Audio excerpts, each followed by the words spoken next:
नमस्कार, मैं हूं राजेश पांडे। आप देख रहे हैं श्री नारद मीडिया। नारद मीडिया की टीम इस समय गुवाहाटी में है और एक हम छोटी सी बोट जिसका नाम MV मेघना है, इससे हम यहाँ उमानंदन जो मंदिर है वहाँ जा रहे हैं। दरअसल ये गुवाहाटी जो शहर है ये ब्रह्मपुत्रा नदी के किनारे बसा हुआ है और ब्रह्मपुत्रा नदी में जो सबसे बड़ा द्वीप है जोरहाट में, उसे हम माजुली कहते हैं। लेकिन यहाँ एक छोटा सा द्वीप है जिसे हम मोर द्वीप नाम से जानते हैं और इसे पिकॉक आइलैंड भी जानते हैं, क्योंकि एक अंग्रेज अधिकारी पिकॉक को माना जाता है कि वो यहाँ आया था सबसे पहली बार। लेकिन यहाँ मंदिर है और इसे भस्मांचल कहा जाता है। भस्म जो सब कुछ खत्म हो गया और जो उसका आगे जो चालन होगा ये भस्मांचल से होगा। और ये शिव जी का मंदिर है, शिव पार्वती जी के नाम से मंदिर है। तो आप देख रहे हैं ये बीचों बीच नदी के बीच में ये कैसे आइलैंड तक हम लोग पहुंचने की कोशिश कर रहे हैं। और आइए हम कुछ लोगों से जानते हैं। आप कहाँ से आए हैं? हम लोग ढकुआखाना से आए हैं, लखीमपुर ढकुआखाना से। अच्छा, लखीमपुर से। ये यहाँ का क्या महत्व है, क्यों लोग यहाँ जाते हैं? माँ को मानते हैं यहाँ पे। माँ को मानते हैं। आप यहाँ पहली बार आए हैं? हाँ, पहली बार।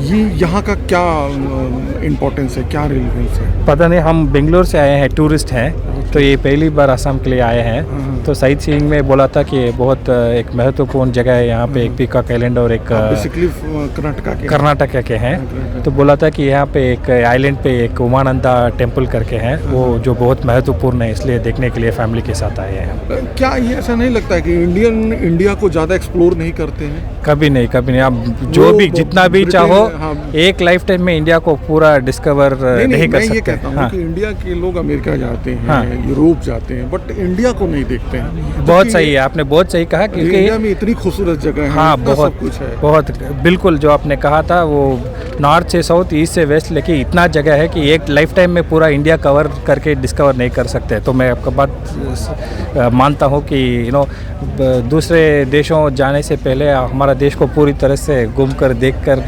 पता चलना चाहिए। हाँ, दुल्हन की तरह खूबसूरत। बिल्कुल। हमारे साथ सुधीर जी हैं। सुधीर जी, इस मंदिर के बारे में आपको कैसे जानकारी मिली?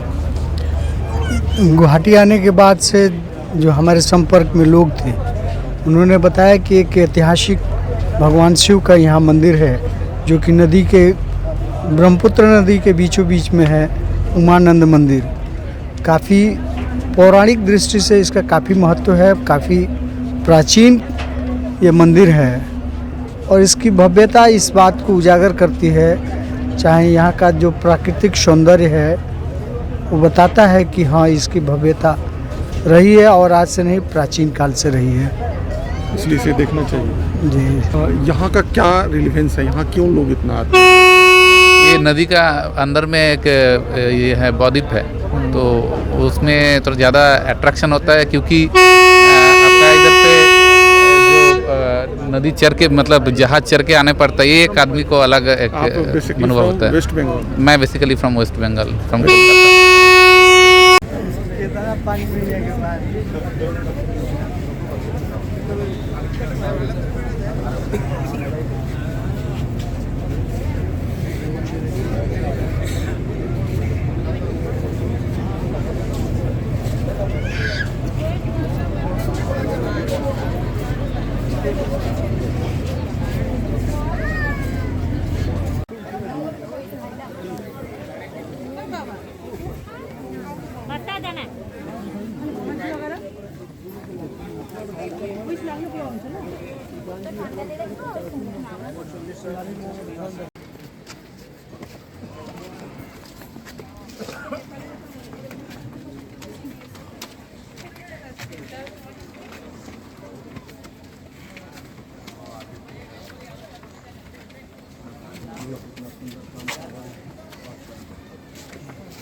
कि मैंने आपको ये बताया, ये भस्मांचल एक छोटी सी पहाड़ी है जिस पर ये उमानंदन ये मंदिर है, जिसमें ये समान माना जाता है कि ये पार्वती जी का मंदिर है और काफ़ी पुराना मंदिर है। अंदर नीचे गर्भगृह है जहाँ पर अभी हम लोगों ने दर्शन किया। भस्म मतलब डिस्ट्रॉय और चल मतलब कि अब यहाँ से प्रस्थान है।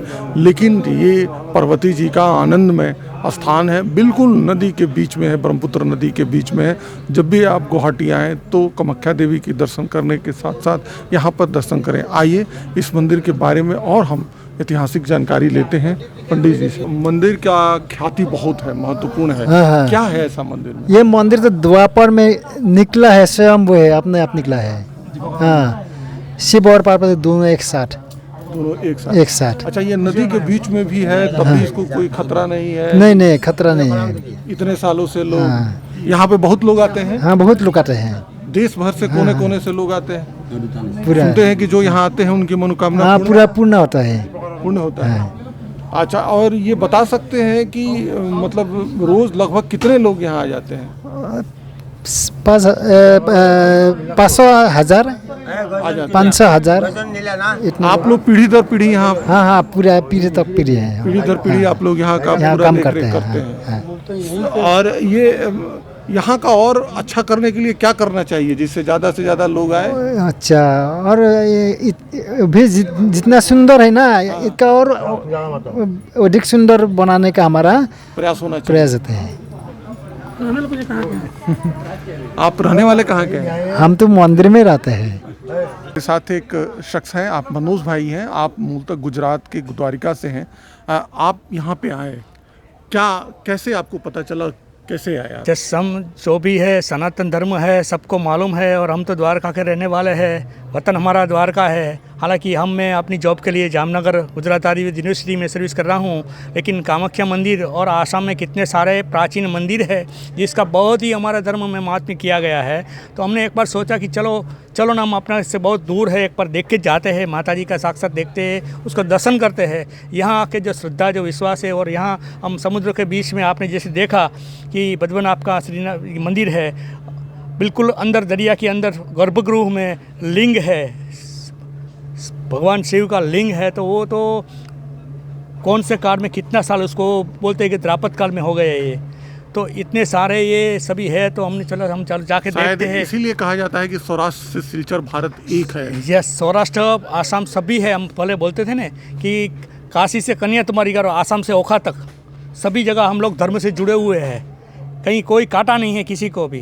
ठीक है, लोकमंथन से हम आए थे तो आपको ये उमानंदन ऐसा करके ये मंदिर है एक। हाँ। और ये नदी के बीच में है, बड़ा अपने आप में अलग है। हाँ। क्या कहेंगे? पहली बात ये कहूँगा कि इसका नाम शिवानंद भी हो सकता है और शिवनंदन भी हो सकता है। शिवानंद हो तो पार्वती को आनंद देने वाला शिव यानी भगवान शिव, और शिवनंदन बोले तो शंकर जी का सुपुत्र गणेश जी।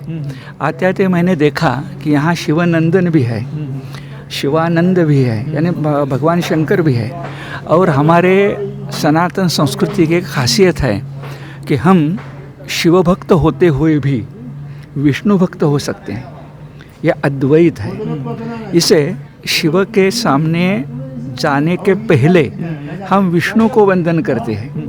यानी कि ये कहना है कि शैव और वैष्णव में कोई भेद नहीं? कुछ नहीं। जो भेद करते हैं वो गलत है। जो लोग भेद करते हैं वो भेद मिटाने का काम 8वीं शती में आद्य शंकराचार्य जी किया, और उसलिए उन्होंने एक तरीका ढूंढा जिसमें पंचायतन बोलते हैं, यानी मेरी जो इष्ट देवता है वो बीच में होगी। मानो शिव, मानो विष्णु, मानो देवी, मानो सूर्य, गणपति, और चारों तरफ 4 देव होंगे। ये कुंजी है हमारी एकात्मता। नहीं तो देव देवता में यदि हम फर्क करने लगे तो मनुष्य के लिए कितनी हानि होगी।